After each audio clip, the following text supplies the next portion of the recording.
जय हिंद फ्रेंड्स। तो आज ये हम टेस्ट सीरीज़ जो इम्तिहान की है 69 की जो है 69th बीपीएससी, ये टेस्ट सीरीज़ नंबर 5 है।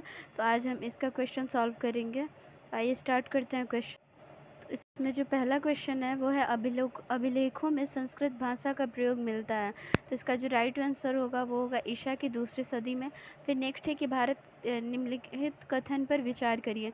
भारत के प्राचीनतम सिक्कों पर केवल चिन्ह उत्कीर्ण है, कोई लेख नहीं है।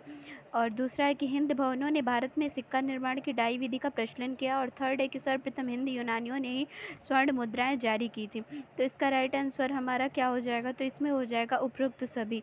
सही पूछा है ना, तो उपरोक्त सभी। फिर नेक्स्ट है कि पूरा पाषाण काल के स्थल तथा उसके क्षेत्र का मिलान करना है।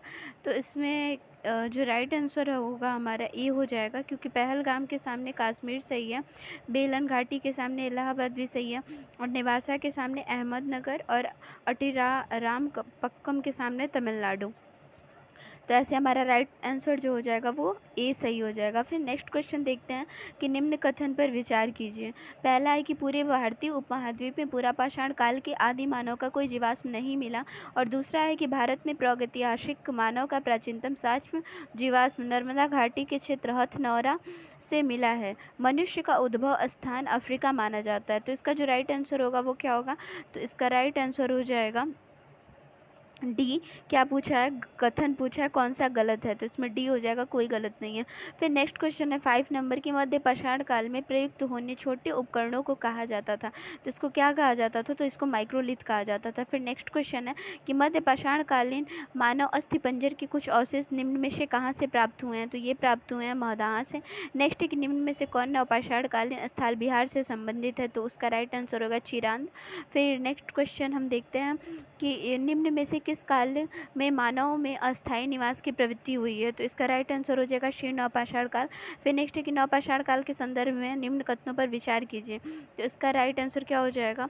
तो इसमें पहले पढ़ते हैं कि सर्वप्रथम 1860 ईस्वी में ली मैसूरियर ने इस काल का प्रथम प्रस्तर उपकरण उत्तर प्रदेश की टोंस नदी की घाटी से प्राप्त किया। और दूसरा है इस काल के निवासी सबसे पुराने कृषक समुदाय के थे। तीसरा है कि वे मिट्टी सरकंडे के बने गोलाकार या आयताकार घरों में रहते थे। तो इसका राइट आंसर क्या हो जाएगा? तो इसका राइट आंसर हो जाएगा डी। कौन सा कथन सही है? तो उपरोक्त सभी। नेक्स्ट है कि मानव ने सर्वप्रथम किस धातु का प्रयोग किया था? तो मानव ने सर्वप्रथम तांबे का प्रयोग किया था। फिर नेक्स्ट है कि नवपाषाण काल में चावल की खेती का प्राचीनतम साक्ष्य निम्न में से कहाँ मिलता है? तो ये कोल्डी हवा में मिलता है। नेक्स्ट है कि सिंधु सभ्यता को किस युग और काल में रखा जाता है? तो इसका राइट आंसर जो हो जाएगा वो हो जाएगा बी, आद्य ऐतिहासिक। फिर पिगट ने सिंधु घाटी सभ्यता के किन दो स्थलों को जुड़वा राजधानी कहा है? तो इसका राइट आंसर हो जाएगा बी, हड़प्पा और मोहनजोदड़ो। फिर सिंधु घाटी के संदर्भ में निम्न कथनों पर विचार करना है। सिंधु घाटी सभ्यता को कांस्ययुगीन सभ्यता भी कहा जाता है। सिंधु घाटी सभ्यता के लोग को कांस्य निर्माण की तकनीक की जानकारी थी। और तीसरा है कि हड़प्पा वासियों ने अपने औजार उपकरण के निर्माण किया। तो इसमें क्या पूछा है? कौन सा कथन गलत है? तो इसका जो राइट आंसर हो जाएगा वो डी, उपरोक्त में से कोई नहीं। फिर सिंधु सभ्यता की पूर्व से पश्चिम तक विस्तार कितना था? तो 1600 किलोमीटर। कितना था? 1600 किलोमीटर। ठीक है। फिर नेक्स्ट क्वेश्चन देखते हैं कि स्वतंत्रता प्राप्ति के बाद हड़प्पा संस्कृति के सर्वाधिक स्थल भारत के किस राज्य से मिले हैं? तो गुजरात से। फिर नेक्स्ट है कि निम्न कथन पर विचार कीजिए। सिंधु घाटी सभ्यता का सबसे बड़ा स्थल मोहनजोदड़ो। भारत में सिंधु घाटी सभ्यता का बड़ा स्थल राखी गढ़ी। इसमें कौन सा सही है? तो इसका जो है सी सही है, 1 और 2 दोनों सही है। नेक्स्ट है सिंधु घाटी सभ्यता के स्थलों का सही मिलान करना है। तो इसमें कौन सा सही है? तो इसमें 8 सही है। ये जो सर्वाधिक पश्चिम पुरास्था सुध कांगडोर, पूर्वी आलमगीरपुर, उत्तरी मांदा और दक्षिणी दायमाबाद, तीन सब सही है। तो नेक्स्ट निम्न में से कौन सा स्थल सिंधु घाटी सभ्यता का बंदरगाह है? तो ये लोथल है। सिंधु सभ्यता के किस स्थल से नर्तकी के कांस्य की मूर्ति मिली है? तो ये मोहनजोदड़ो से मिली है। फिर नेक्स्ट है कि सिंधु घाटी के संदर्भ में निम्न कथन पर विचार करना है। तो क्या इसका राइट आंसर हो जाएगा कि सिंधु सभ्यता की लिपि भाव चित्रात्मक थी, सिंधु सभ्यता ग्रामीण थी, गलत है। फिर सिंधु घाटी के कई नगरों में मंदिर के अवशेष प्राप्त हुए, दोनों ही गलत है। तो इसका राइट आंसर हो जाएगा ए, केवल 1। फिर नेक्स्ट क्वेश्चन है कि निम्न में से कौन सिंधु घाटी सभ्यता के स्थल भारत में अवस्थित हैं? तो कौन है? तो डी है, कालीबंगा। ठीक है। फिर नेक्स्ट क्वेश्चन हम देखते हैं कि निम्न में से कौन सा हड़प्पाई बस्ती अफगानिस्तान से प्राप्त हुई है? तो इसका राइट आंसर हो जाएगा ए, मुंडीगाक। फिर नेक्स्ट क्वेश्चन है कि सैंदर सभ्यता के स्थल एवं नदी से ही मिलान करने हैं। तो कौन सा इसमें हो जाएगा? तो इसमें राइट आंसर हो जाएगा डी। कौन सा? डी। तो आइए अब इसको मिलाते हैं कि हड़प्पा का हो जाएगा रावी नदी और मोहनजोदड़ो का हो जाएगा सिंधु। लोथल का क्या हो जाएगा? लोथल का भोगवा हो जाएगा, धौलावीरा का लूनी हो जाएगा।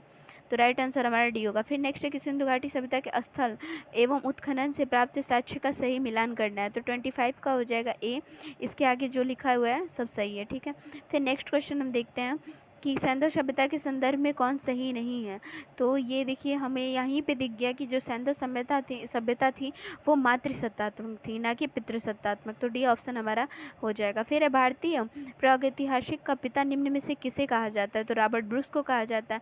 नेक्स्ट निम्नलिखित में से किस युग को चालकोलिथिक युग कहा जाता है? तो ये तो ताम्रपाषाण युग को। फिर नेक्स्ट है प्रागैतिहासिक काल में गुफाओं के शैल चित्र के लिए प्रसिद्ध थे। तो कौन सी गुफाएं? तो 29 का हो जाएगा भीमबेटका की गुफा, ठीक है। फिर नेक्स्ट क्वेश्चन देखते हैं कि इसमें सही सुमेलित नहीं है। पूछा है इसमें कौन सा सही सुमेलित नहीं है। तो जो हो जाएगा इसमें 30 का राइट आंसर हो जाएगा डी। भारत में मानव का सर्वप्रथम साक्ष्य मिलता है बुर्जोम, ये गलत है, ठीक है। फिर नेक्स्ट है कि सिंधु सभ्यता का एकमात्र पूरा स्थल जहाँ से वक्राकार ईंटें मिली हैं, तो वो कौन सा स्थल है? तो वो है चनहुदड़ो। फिर नेक्स्ट क्वेश्चन है कि सिंधु घाटी सभ्यता का वह कौन सा पूरा स्थल है जहाँ प्राप्त मृदभांड पर चित्र उकेरा गया है जिस पर एक कौवा तथा एक लोमड़ी उत्कीर्ण है। तो 32 का राइट आंसर क्या हो जाएगा? वो हो जाएगा लोथल। फिर नेक्स्ट क्वेश्चन है कि सैंधव सभ्यता का वह नगर जो अन्य नगरों के विपरीत यह नगर दो भागों गढ़ी तथा आवास क्षेत्र से विभाजित है। नेक्स्ट क्वेश्चन देखते हैं 33 की सैंधव सभ्यता का वह नगर जो अन्य नगरों के विपरीत यह नगर दो भागों गढ़ी तथा आवास क्षेत्र में विभाजित था। तो इसका राइट आंसर क्या हो जाएगा? तो ये हो जाएगा सुरकोटदा। फिर नेक्स्ट है कि सैंधव सभ्यता के पूरा स्थल धौलावीरा का शाब्दिक अर्थ क्या होता है? तो सफ़ेद कुआं है। फिर नेक्स्ट है कि प्रत्येक सैंधव सभ्यता के बारे में सत्य कथन बताना है। प्रत्येक आवास के बीच एक आंगन होता था। व्यापार में वाणिज्य उन्नत अवस्था में था। शवाधान की 3 पद्धतियाँ मिलती थी। धातु से प्राप्त एक भी मूर्तियाँ प्राप्त नहीं थी। तो इसमें 35 का राइट आंसर क्या हो जाएगा? क्या पूछा है इसमें? सत्य कथन। तो इसमें 1 और इसमें देखिए 1 सही है, 2 सही है, ठीक है, और इसमें 3 सही है, 4 नहीं सही है, ठीक। तो राइट आंसर हमारा हो जाएगा डी, 1, 2 एंड 3। फिर नेक्स्ट क्वेश्चन है कि सबसे पहले कपास पैदा करने का श्रेय दिया जाता है, तो किसको दिया जाता है? तो ये दिया जाता है सिंधु घाटी सभ्यता के लोगों को।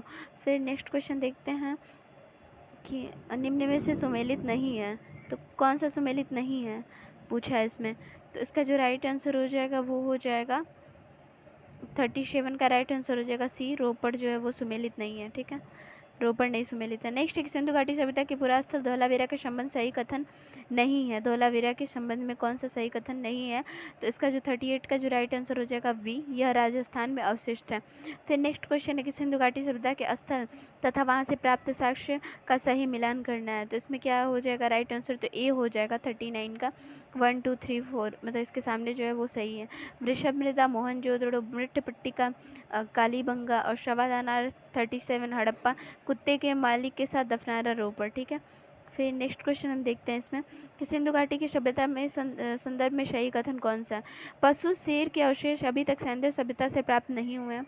दूसरा है कि पशु, घोड़ा, गाय, सिंह एवं ऊँट का अंकन इस संस्कृति की मोहरों पर नहीं मिले हैं। फिर नेक्स्ट है कि भारत में चांदी की उपलब्धता प्राचीनतम अंतम साक्ष्य इस संस्कृति से ही मिलते हैं। फिर इस संस्कृति की जानकारी का प्रमुख स्रोत पुरातात्विक खुदाई है। तो इसका राइट आंसर क्या हो जाएगा? सही कथन पूछा है ना तो सभी हो जाएंगे। फिर नेक्स्ट है कि वह संध्याकालीन पुरा स्थल जहाँ से द्विसंस्कार का साक्ष्य मिला है। तो इसका जो राइट आंसर हो जाएगा वो हो जाएगा ए, लोथल एवं कालीबंगन। फिर नेक्स्ट क्वेश्चन देखते हैं इसमें। नेक्स्ट क्वेश्चन हम देखते हैं कि हड़प्पा संस्कृति की लिपि भाव चित्रात्मक है। प्रत्येक अक्षर किसी ध्वनि भाव या वस्तु का सूचक है। यह लिपि दाईं से बाईं और पुनः बाईं से दाईं ओर लिखी जाती इस पद्धति को कहा जाता है।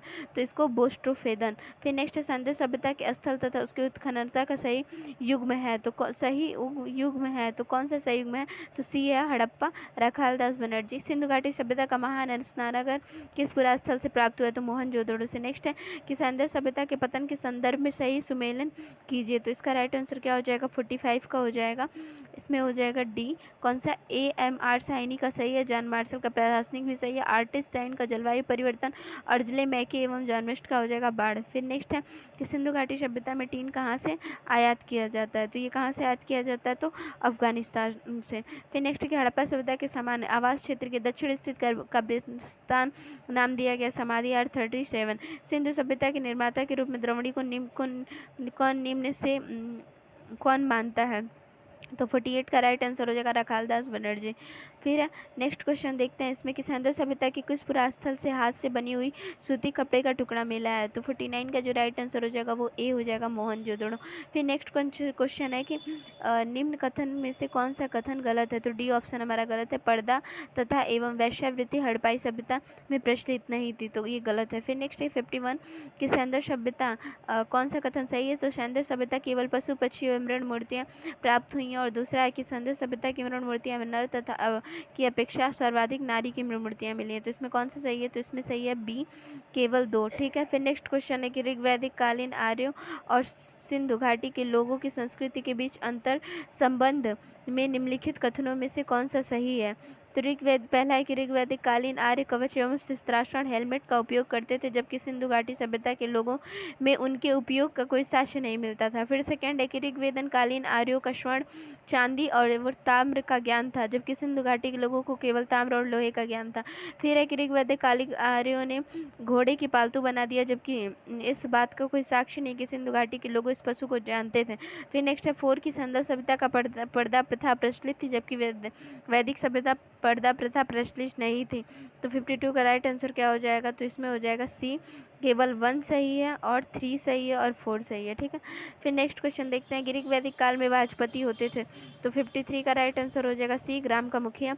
कोई किस अभिलेख से ज्ञात होता है कि आर्यों की एक शाखा ईरान से भारत आई थी, तो इसका राइट आंसर हो जाएगा कस्सी अभिलेख से। ठीक है। फिर नेक्स्ट क्वेश्चन देखते हैं कि मैक्स मल्लूर ने आर्यों का मूल स्थान कहाँ बताया था, तो ये कहाँ बताया था, तो मध्य एशिया में। ठीक है। नेक्स्ट है कि ऋग्वेद में आर्यों की जिन 5 कबीलों का उल्लेख मिलता है उसमें शामिल नहीं है अकिन। फिर नेक्स्ट क्वेश्चन है कि आर्यों के संदर्भ में निम्न कथनों पर विचार करना है।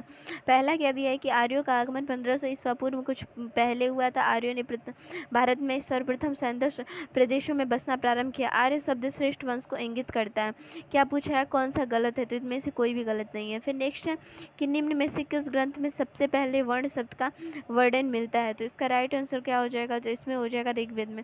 फिर नेक्स्ट है कि ऋग्वेद के संदर्भ में असत्य कथन कौन सा है, तो इस वेद का यज्ञ इसमें क्या असत्य है ना, तो असत्य जो पूछा है तो ये डी हो जाएगा। इस वेद से यज्ञ संबंधी विधि विधानों का पता चलता है, तो ये गलत है, ये यजुर्वेद का है। फिर नेक्स्ट है कि सही सुमेलित नहीं है, तो कौन सा सही सुमेलित नहीं है, तो इसमें हो जाएगा डी सोम का समर्पित ऋग्वेद के 7वें मंडल, ये गलत है, 9वें मंडल से होता है। ऋग्वेद में सर्वाधिक बार वर्णन किस नदी का किया गया है, तो इसका राइट आंसर हो जाएगा सी सिंधु नदी का।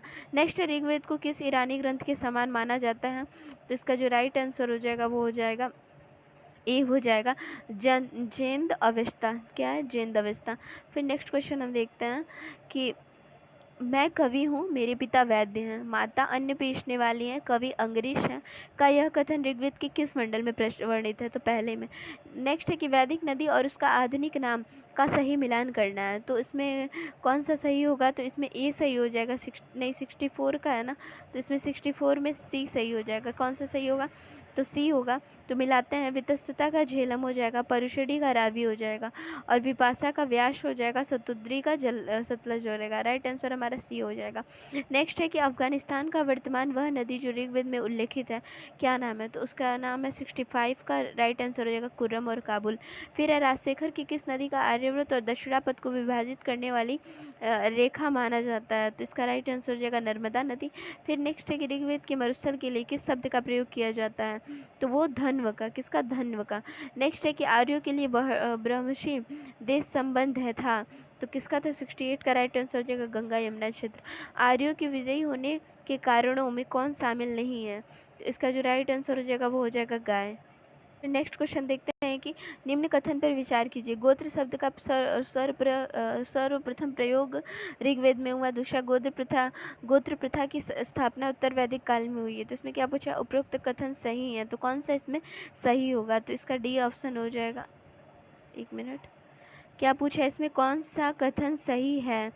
तो इसका राइट आंसर हो जाएगा सी, 1 और 2। ठीक है।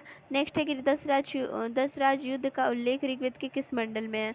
तो इसका 10 राज युद्ध का हो जाएगा डी, 7वें मंडल में। नेक्स्ट है आर्यों की प्रशासनिक इकाई की आरोही क्रम में बताना है, तो डी हो जाएगा कुल ग्राम विश्व जन राष्ट्र। फिर है 73 का कि मिलान करना है इसमें, तो ऋग्वेद 73 का क्या हो जाएगा? तो इसमें सी हो जाएगा, मिलान करते हैं। ऋग्वेद का ईश्वर की महिमा, यजुर्वेद का हो जाएगा कर्मकांड, और सामवेद का संगीत, और आयुर्वेद का हो जाएगा औषधि एवं जादू टोना। फिर नेक्स्ट क्वेश्चन है कि निम्न में से कौन सा वेद गद्य एवं पद्य दोनों में है? तो इसका राइट आंसर हो जाएगा ऋग्वेद। फिर नेक्स्ट क्वेश्चन है कि किस ग्रंथ में भारतीय संगीत मूल जनक कहा जाता है? तो इसे सामवेद में कहा जाए, किसमें? सामवेद में। नेक्स्ट क्वेश्चन है कि अथर्ववेद का अन्य किस नाम से जाना जाता है? तो इसको उपरोक्त सभी नाम से जाना जाता है, महिवेद भी कहा जाता है, ब्रह्मवेद भी, भैषजवेद, तो इसका राइट आंसर हो जाएगा। ठीक है।